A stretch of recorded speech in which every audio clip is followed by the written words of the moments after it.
ঢাকার সাভারের একটি খামার থেকে বাবা ছেলের অর্ধগলিত লাশ উদ্ধার করেছে পুলিশ। ঘটনার পর থেকে নিখোঁজ খামারের রাখাল। সকালে বড়দেশী এলাকার রূপালী সৈকত হাউজিং কোম্পানির একটি প্লটে থাকা খামার থেকে দুর্গন্ধ ছড়িয়ে পড়লে সন্দেহ হয় স্থানীয়দের।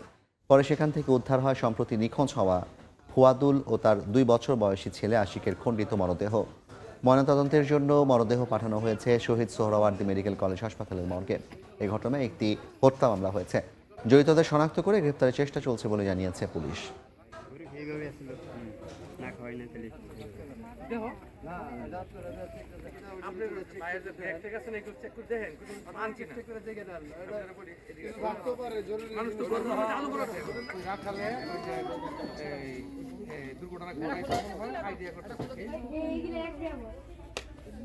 আপনার গরু ব্যস্ত বলছে কে, বলার পরে যে বলছে মালিকে, আমরা বলছি যে মালিকে যদি আসে তো আপনারা হয়তো মালিকের কাছ থেকে ফোন দেন, নাহলে মালিকের আমাদের কাছে ফোন দিতে কোন আসলে আমরা দরকার হলে আপনারা গরু বেচছে লইন। যখন গরু বেচার কথা বলছে তখন একটা সন্দেহজনক হয়েছে যে আসলে গরু কি কারণে বেচতেছে, আবার সেই রাত্রে আবার গরু চুরি করে নিয়ে গেল কিনা।